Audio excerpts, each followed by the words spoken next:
I think I communicate mostly with probably like NECA and player leadership more than anything, and I try to do the best I can, you know. I always want to be respectful of everybody and treat everybody with kindness. Like, I think that's really important, but at the same time, relationships are really important to me, and I think we can always improve in that area. I think that can improve a lot of things. I think communication can improve overall. Me and Adam have a great relationship. I know he was here tonight supporting us, so that was great to see. And you know, I think we can just probably continue to improve in that area. And like I said, like, communication and relationships solve a lot of issues. And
She is probably done. She is probably done as commissioner. It says here, Cathy Engelbert helped the WNBA capitalize on growth, but now her relationship with players is holding it back. Obviously, they're talking a little bit about all this other stuff. And yeah, so a lot of insiders are saying this is Cathy Engelbert's last year. And it's so funny. People are like, oh yeah, she hasn't made any effort to prioritize a relationship with Caitlin Clark as one of like the negative things. And people are like, oh, they're just going to...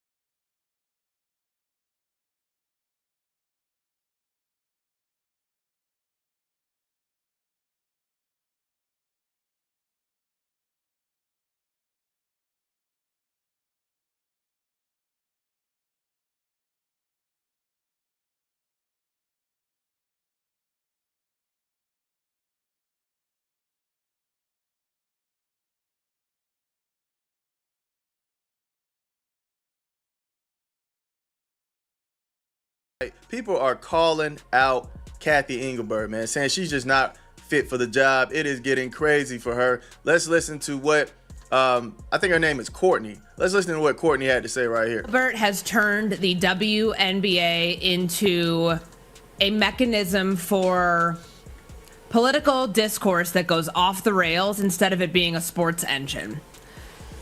There is not a worse commissioner in pro sports than Cathy Engelbert. And I could go on for the entirety of this segment, but I'll give you this so we could... Yes, I know it can be a little long-winded.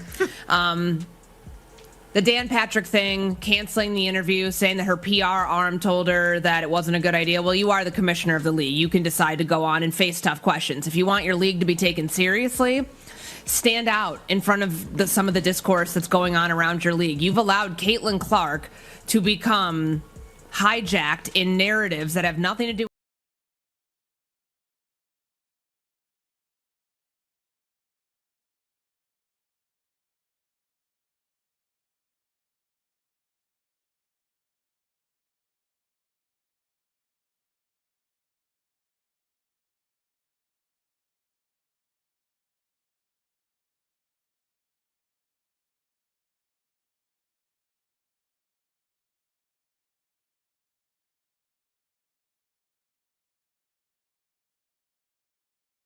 And called the way she'd been treated incredibly unfair.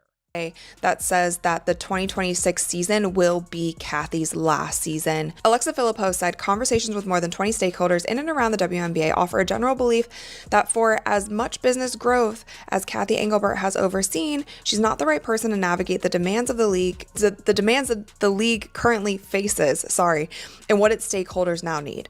I do think Kathy thinks, well, she's done her job, she's got us financially set up in the right way. It's the other pieces that we're talking about. Jeff Hunt, who is a specialist in crisis and reputation management, who has previously worked with the MLB, ATP, WTA, the PGA Tour, he said the hole has just gotten so deep. She's in a place now where I don't really know what she does. Others said that she had a failure to develop sufficient relationship equity. Multiple find it curious she hasn't prioritized developing a closer relationship with Caitlin.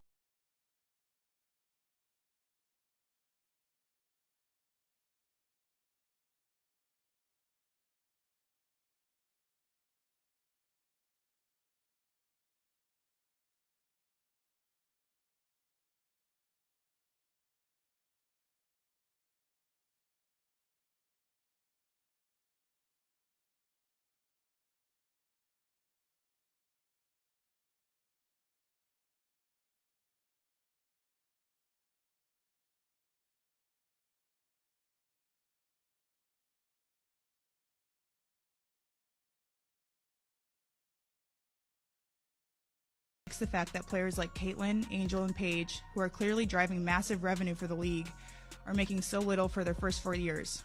Her response was, Caitlin should be grateful she makes $16 million off the court, because without the platform that the WNBA gives her, she wouldn't make anything.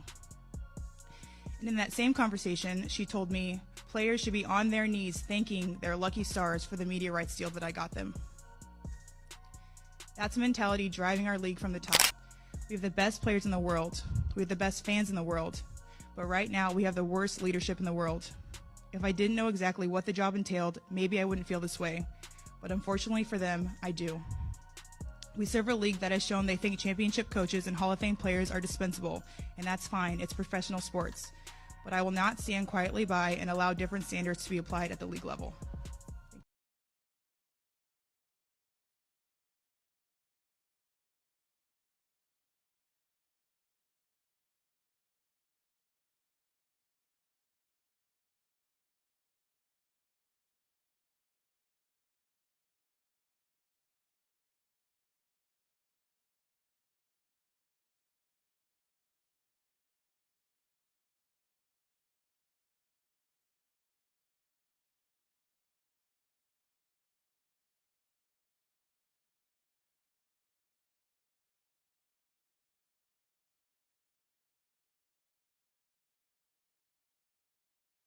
Quote, players should be on their knees thanking their lucky stars for the rights deal that I got them. There's a lot of inaccuracy out there through social media and all this reporting. And so I think what's most helpful is to focus on, I have been in touch with Nafisa. We've exchanged texts. We're talking next week. So I think obviously a lot of reporting, a lot of inaccuracy about what I said or what I didn't say. And I will tell you, I highly respect the players. There's a lot of emotion and passion going on right now because we're in collective bargaining, we're in the WNBA finals, and so I'll leave it there. I mean, I'm just obviously disheartened. You know, I'm a human too. I have a family. I have 2 kids who are devastated by these comments, and so all I'll say is just, you know, it's obviously been a tough week, and I just think there's a lot of inaccuracy.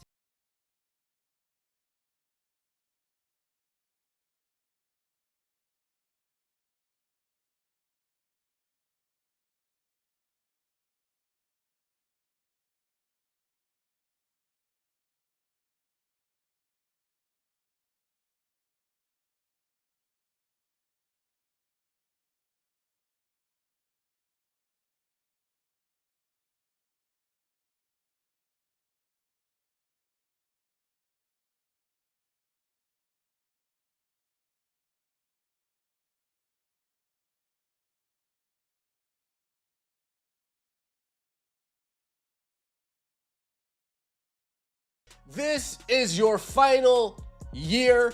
Adam Silver getting ready to fire her come year's end. This Alyssa Thomas, Caitlin Clark situation appears to be the straw that broke the camel's back. We are getting leaked information, and it's coincidence, right? Kathy Engelbert not only makes the WNBA look bad by not showing up to the Dan Patrick interview, the WNBA being under the umbrella of the NBA, in turn, you're making the NBA look bad as well. You're making Adam Silver look bad as well. You're making it seem like Adam Silver doesn't know how to pick the correct leadership when it comes to who's leading the WNBA.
Ultimately, the issues around Caitlin Clark are not largely about officiating, and that particular incident is not about whether a foul should have been called at the time in the game or whether that was ultimately a flagrant on review. And I've come to know Caitlin really well. She's an incredible player and also an incredible person.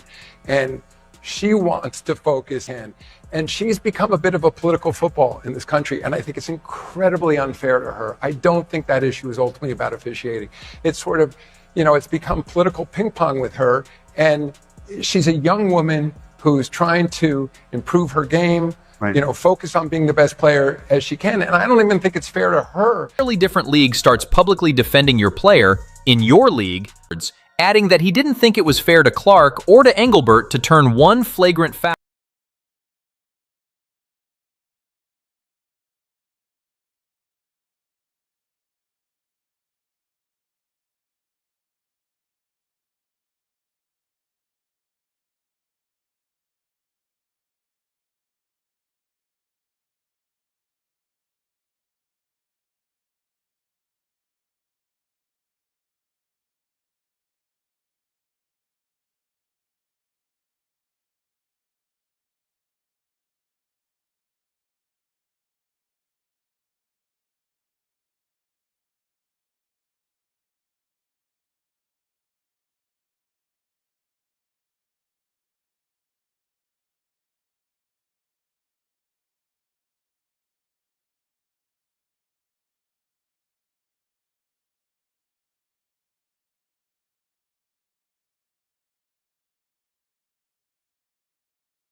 Friend of the Sports Business Journal, Kathy Engelbert reportedly thought a suspension was too steep because a foul wasn't called live. But reportedly, Adam Silver saw clear evidence of a flagrant foul and urged Kathy Engelbert to act immediately. Now, the WNBA denies this account, but here's the part where the history matters in all of this. During Game 4 of the 2016 Finals, Draymond and LeBron James got tangled up on the floor. No flagrant foul was called live, but Adam Silver and the NBA reviewed it afterwards, assessing Draymond Green a flagrant foul 1, his 4th point, suspending him for Game 5 of the Finals. Now, look at Alyssa Thomas. No call was called live. No flagrant foul was called live. But then after the game, elevated to a flagrant foul penalty to a suspension as well as a $1,000 fine. Different league, different player, but striking similar process. But here's where things get even more interesting. According to this report, those closest to Kathy Engelbert believed that she was in an unenviable situation where she didn't want to show favoritism to Caitlin Clark and also didn't want to overlook the fact that players felt overshadowed by Caitlin Clark, which is where reportedly her hesitation came from. But Adam Silver reportedly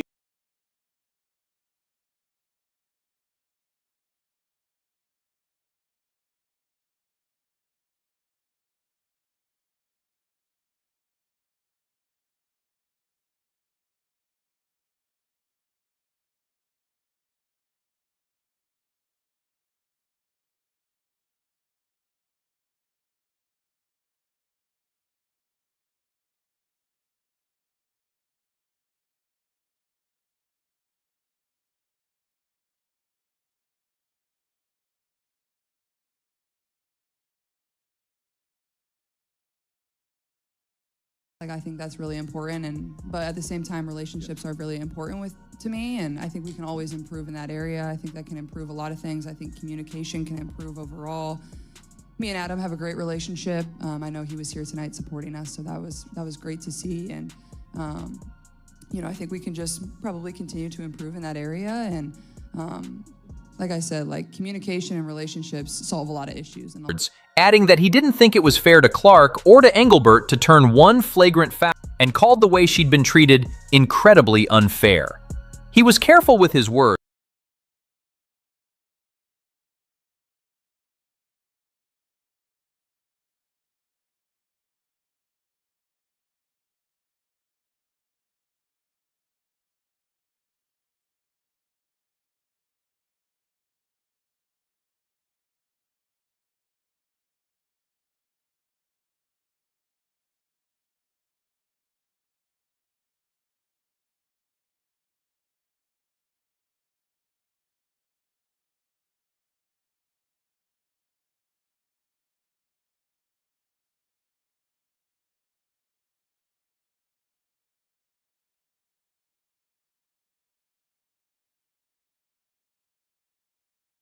Be proud of, and I feel like we're always so focused on the negative when we can be focused on the positive. And WNBA leadership has created a lot of positives for this league too, and that should be celebrated. And Kathy has also brought a lot to this league and helped us reach new milestones. But there's always room for improvement in everywhere of a business, and I think we can just go back and reflect and find ways to get better. And but overall, I think relationships and community.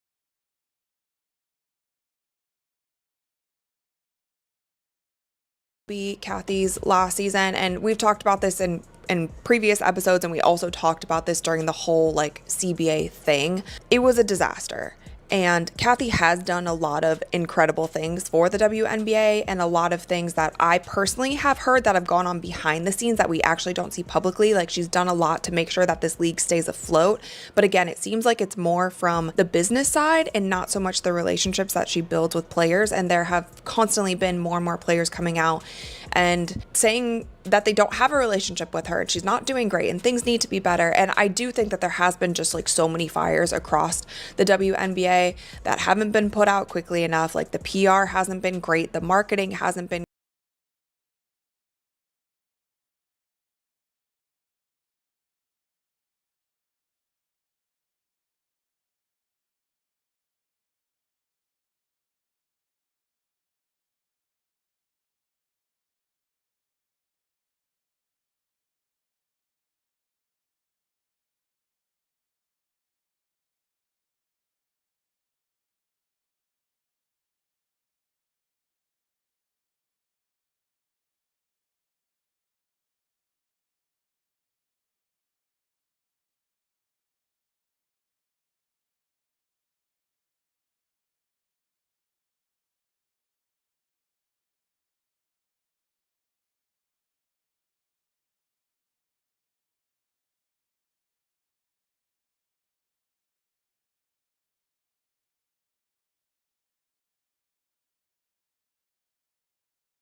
one of her number one problems is not publicly heading trouble off at the pass. And I'm talking about having a press conference, getting in front of people, and taking the bullets. She refuses to do it. Remember, she's literally at the same golf tournament where Dan Patrick is hosting his show, and she backed out. She ghosted him on an interview that went mega viral after she did it because Dan Patrick drowned her, and then so did everybody else.